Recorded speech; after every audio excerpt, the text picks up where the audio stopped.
Every year at Brainstorm Health, we focus on investing in healthcare with some of the brightest minds out there, and this year is no exception. We put together a blockbuster panel to dive into where the smart money is investing in healthcare today and where it's headed down the road. Blockchain, AI, cloud computing, investors from Wall Street, venture capital, and private equity are all in. Should have mentioned biotech too.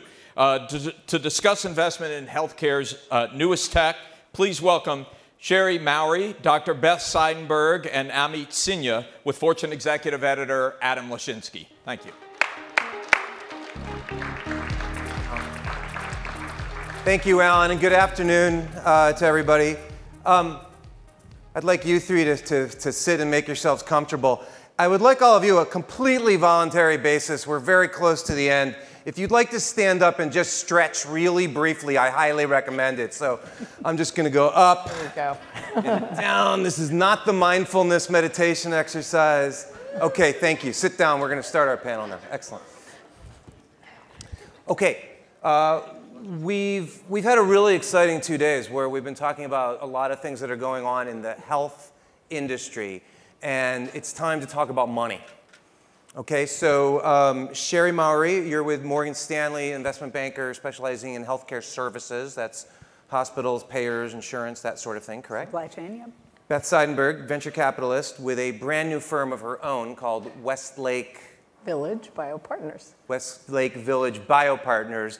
But anybody who knows anything about venture capital knows that Beth was with Kleiner Perkins for a long time. 14 years. For 14 years. That counts as a long time. Thank you. And Amit Sinha, with Goldman Sachs, your specialty. You're also an investment banker. Right. And you focus on biotech. That's right. Okay. So we have some similarities. We have some differences on the panel. Beth, I want to dive in with you. And first, tell everybody, you were with one of the biggest, most storied venture capital firms in Silicon Valley, and now you have your own, and you're in Southern California. Explain what you're up to and why you're doing this. Great. Thank you very much, Adam. And it's the golden age of biotechnology. There's no question in my mind, after almost 30 years of being a physician, working in industry, and as an investor, that this is the point in time where there's an inflection point in innovation like we've never seen before. And you've seen this happen in other industries. It happened in the aerospace industry, happened in the computer industry, where you see a non-linear progression or an exponential change in innovation. And if we trace it back, the question is why? What is different now than was different when I started in the industry almost 30 years ago? One of the major differences was first the coding of the human genome. And if you think about how long it took to understand the human genome, it was decades of work and $2.7 billion. Just a decade ago, 2008, it cost $10 million to sequence an individual human genome. It's now under $1,000. So what does that mean? Cost curve comes down, information availability and knowledge goes up. And now we can actually think about human disease in humans, as opposed to human disease in zebrafish or human disease in mice. We have cured more mice of cancer and ALS and Alzheimer's and you name it, but we're struggling with the human side. Sticking for a moment with the way these businesses are financed, is it a coincidence or is it not a coincidence that you're describing a very similar phenomenon in biotech that has happened in sort of, let's say, not terribly substantive areas of software development where it used to be very expensive to develop enterprise software. Now it's super cheap, and so startups can just get going without a lot of capital investment. Coincidence or no? No, it's not a coincidence. And as a matter of fact, I'm really delighted that the computer technology was ahead of us.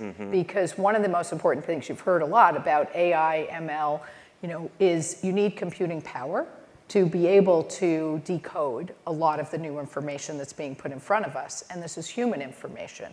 So not a coincidence, very much similar to those industries. And we are literally just hitting that inflection point.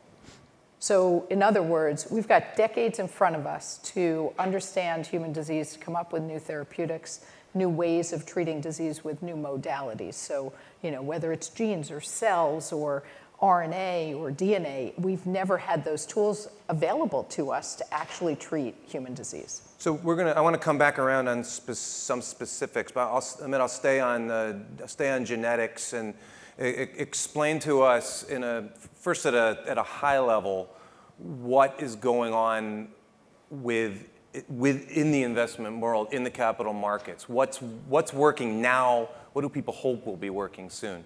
Sure. If I were to tell you, going back 3 to 5 years ago, that there would be 4 companies that would go public at a total valuation of, call it $2 billion, and a few years later, those same 4 companies would be sold for a combined value of $30 billion, you would say, I don't believe you. But that's what's happened. If you were talking about biotech. And those are 4 situations that have played out in biotech, in cell therapy, and gene therapy. And along the way, what we've seen is products that were being tested become FDA-approved products, become available to patients around the world. Diseases that had never been treated before can now be treated effectively. And so there's been real value creation. There's been real benefit to patients, but real value creation along the way. And I think through that, investors have observed and embraced the potential of these medicines and these approaches, which is fueling kind of continued interest for the next generation of modalities and therapies. You're talking about 4 specific companies. This is recently, but this was, if you look at Juno and Kite on the cell therapy side, and Avexis, and most recently Spark, those are the 4 that map exactly to what I said. And think about that. These are gene therapy companies and cell therapy companies. 5 years ago, we weren't even thinking that those modalities were going to break out, and we're not talking treating patients anymore. We're talking about curing disease. It's a phenomenon that's happening. It's happening every day, and it's due to a lot of the knowledge that we have that we didn't have before, and tools to deliver new entities, new therapies. And one of the things that always, as someone who focuses on IT primarily, one of the things that always struck me as curious about the biotech industry in particular was that it took these companies so long to basically to do anything, as opposed to these Silicon Valley tech companies that also didn't do anything, but they could get a lot of revenue going very quickly. That's changed completely, hasn't it? Yeah, I mean, I can tell you, Adam, when I joined Kleiner Perkins, I was given a challenge, and I was told that we don't do a lot of biotech investing, and I turned to my partners, I said, why did you hire me? I'm a biotech investor. But the challenge was, Beth, biotech is really hard. It takes more time, more money, and the returns are lower. My investments that I made in biotech took less money, less time, and the returns were higher. Why? Because you have the opportunity to have a very targeted approach. You can put the right amount of capital in. As Amit said, a lot of the companies that he described were 5 years old, maybe, and had those kind of exits. And why are those massive M&A opportunities occurring? The large biotech and pharma companies are focused on their late-stage products and their pipelines. The R&D budget hits their P&L. And if that's the case, to be able to spend more on research as these new technologies are emerging, it's going to hit their P&L. So it's actually cheaper and more effective for them to buy a company once our money comes in, we prove that it works, and then they have a new product that they can market. Good. Now, Sherry, I think what's interesting about where these 2 are playing is that the science has changed, it's accelerated. Give us a quick overview of what you call services. That's a different world. And what's going on? What are the dynamics? Yeah, well, I think from the standpoint of what has changed in the industry since ACA, I think ACA drove within healthcare services a tremendous amount of pressure on costs, obviously, and new opportunities as well, obviously, new markets. And in the context of that, over the last 10 years since I've been working in services, we've seen tremendous amount of M&A activity born of the companies needing to reposition themselves, as we've seen in other industries when large legislative actions have taken place and been enacted. So there's been a tremendous amount of consolidation, we've also seen a tremendous trend toward the need for scale. And this is maybe an obvious concept for some, but the chase around scale in services is incredibly important, because in order to drive costs down, you have to aggregate volume, patients of drugs. And so we've seen a tremendous amount of just aggregation of volume, which doesn't necessarily have to take place in the form of M&A transactions. So the generic purchasing consortiums that Walgreens and CVS and McKesson have done with Walmart have all been a good example of partnerships, really, instead of M&A transactions, but focused on targeting some of the most important areas of cost in the healthcare system. You know, I'm not sure if this is an investment question, but tell me if this comes up in your world, which is in their world, there's so much enthusiasm, there's life-saving going on, Right. Everything's changing. In your world, from the outside, it looks like there's a lot of... Don't say dying's going on. I'm not going to say, not at all, but that I would envision morale not being as good, because there's so much dissatisfaction with the care that people get, I guess is what I'm saying, and the companies that you cover are the ones providing that care. And I don't know if you could just react to that. What's that like in the industry? Well, I think that there is a view among my clients and services that they have the best opportunity in their position with their capital base to actually drive the most important changes in the industry. As part of that, though, they're going to need to increasingly rely on technology. And historically, some of these companies have not been known as technology companies, as you will all agree. But we are starting to see the large payers, the large healthcare providers focus on technology-enabling services to really drive some of these changes in the industry. And so they are very hopeful with investment in technology off of their massive balance sheets that they're going to be able to accelerate the shift to value-based care, as an example. Yes. I'm going to stick with you for a moment and ask the two of you to comment on the same thing, which is you led by talking about the Affordable Care Act, you know, sort of cataclysmic legislation in the healthcare industry. I know you can't tell us what's next, and yet you have to have a thesis, and your companies have to have a thesis. So how do they grapple with that? How do you grapple with that? I mean, I don't think anyone thinks Medicare for all is going to happen, but there's going to be a lot of talking going on. There's always a lot of talking going on, for sure. I think we've already seen some impact from this kind of re-review of the ACA legislation. So some of the players who have continued to remain in the ACA markets have found increasing pressure around that part of their business by virtue of these regulatory uncertainties.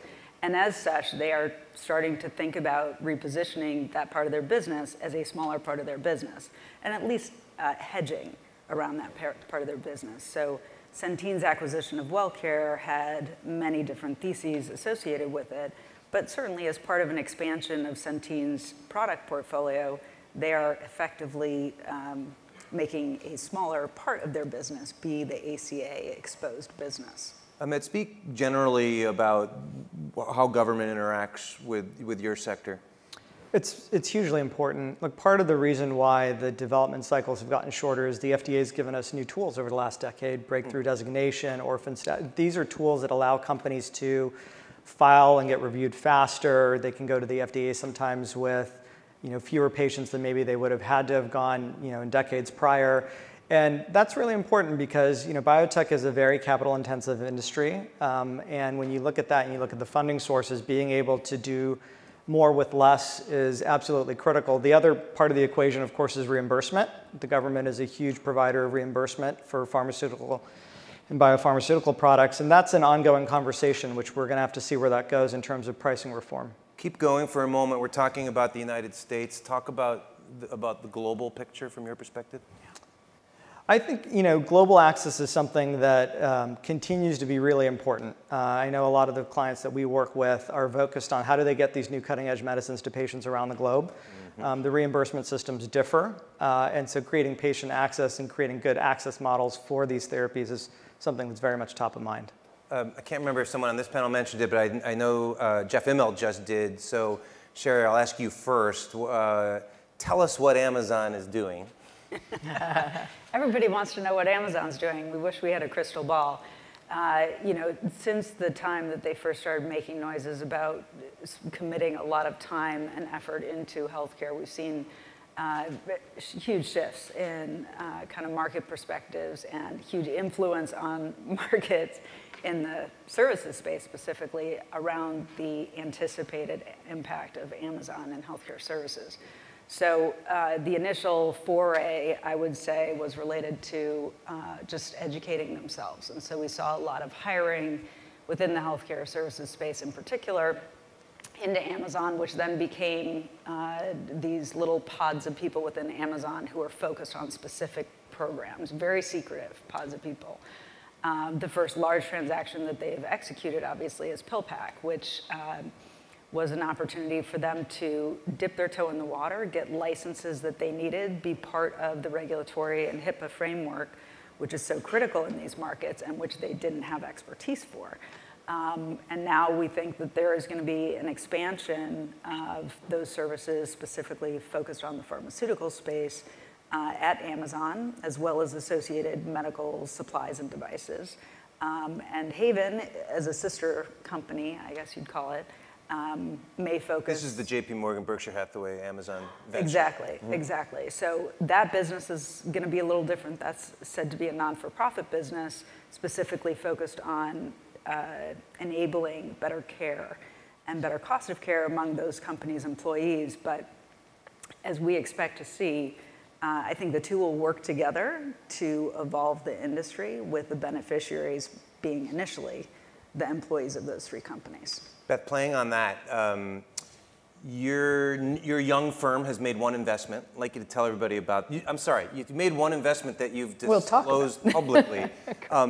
Tell everybody about that, and if you could wrap into that. Again, looking at the IT world, venture capitalists worry: what is Amazon doing? What is Facebook doing? What is Google doing? Are we going to avoid that, or are we going to invest into it? Is that a factor for you? But first, tell us what this company is and what it's doing. Sure. I'd love to weave into both of those. So it's a company by the name of Community. We're in the cell therapy space.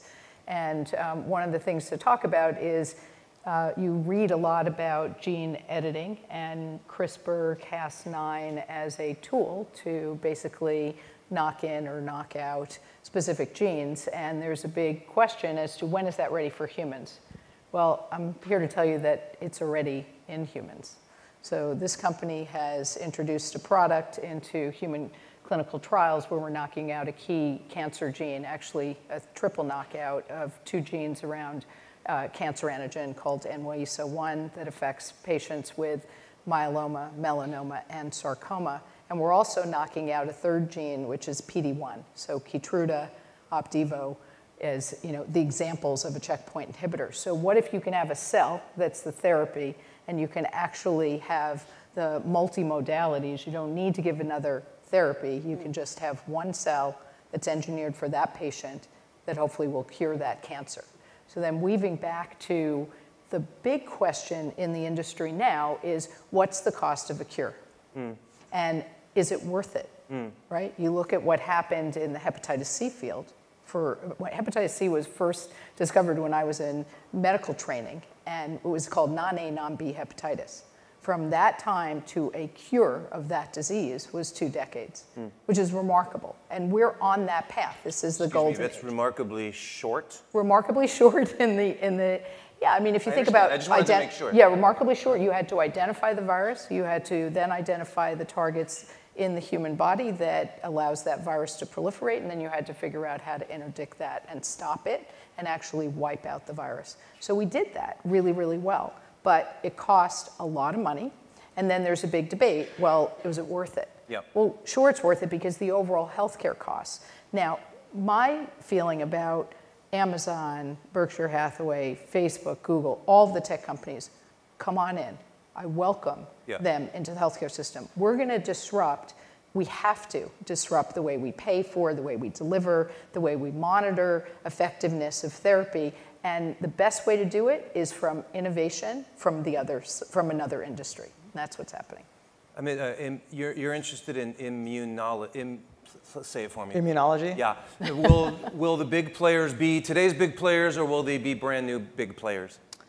I think it'll be a mixture of both. You know, if you look at the field of immuno-oncology, the biggest players today are large pharmaceutical companies. And part of that is because the funding required to fully develop and tap the full potential of some of these therapies requires hundreds of millions of dollars. And so there's a place and a home for innovation, just depending on what you're doing. One of the areas, immunology that we like is because a lot of different diseases have a element to them, which is immune dysfunction. Either the immune system is doing too much or is doing too little. Part of cell therapy and what Beth just talked about is getting our immune system, T cells, to point in a specific direction and go after things that they normally wouldn't go after. And so there's a whole field that's being developed around, when you think about cell therapy, it's not just T cells. What if you can get other immune cells to participate? What if you can orchestrate kind of a coordinated immune response the way that your body naturally does when you try to fight an infection? And so the future of all of this is very much going to be oriented towards combination therapy. And it's going to be about driving the immune system to behave in certain ways. And sometimes when it's doing too much, rebooting or retraining your immune system. And I think that field alone is going to be the basis for some very important drugs over the next decade. It's very exciting. We have time for maybe one question if somebody has one. And if you don't, I have a question for Beth. Okay. Beth, with the time we have left, I know earlier in your career you were among the medical researchers working on AIDS research. It's a very exciting time right now. Could you give us your perspective on this, the recent news of the day and where you see that going? Yeah, I mean, look, I think that is one of the smartest viruses we've ever encountered. And it has, unfortunately... Excuse me, more so than cancer generally? Yes, because it evades the immune system. It can hide out in the immune system. And we, with many, many other infectious diseases, viruses in particular, we've been able to vaccinate. And we've been able to basically allow the immune system to counterbalance the disruption of the immune system that HIV causes. And we haven't been able to solve that yet, but I think we're on a good path. And I do have one last topic to ask the bankers on the panel, which is, should we expect to see movement in the United States or anywhere else on drug pricing? Well, it certainly appears as though the Trump administration is talking a lot about that. I think the question with investors has been, and logically so, how do you actually effectuate that given the constraints within the industry? So there's a proposal in front of the industry now, and one of the things that folks believe is that when the government actually put forth this proposal, the intent was not for the industry to actually effectuate that proposal. Instead, they thought that because that proposal could not be enacted on the timeline that the administration had laid out, that it would instead become an end around for price change by not addressing the proposal, but needing to address the problem. That's confusing. Does that make sense? I know, it is confusing, sorry. Look, I think we have to get there. If you think about oncology, where the future is combination regimens, and you're stacking one drug on top of another, perhaps coming from different companies, at some point you'll break the bank. And so there has to be new models for thinking about how you reimburse those treatment regimens. We're moving towards cures in a lot of areas. I think Beth appropriately highlighted, we got to think about how we're going to pay for cures, and what does it mean to cure a population of a certain disease. And so the exciting thing is we're at a point where we can start asking these questions and having that debate. Thank you so much for bringing all the knowledge and energy that you brought to this panel today. Thank you. Thank you. Our pleasure. Thanks.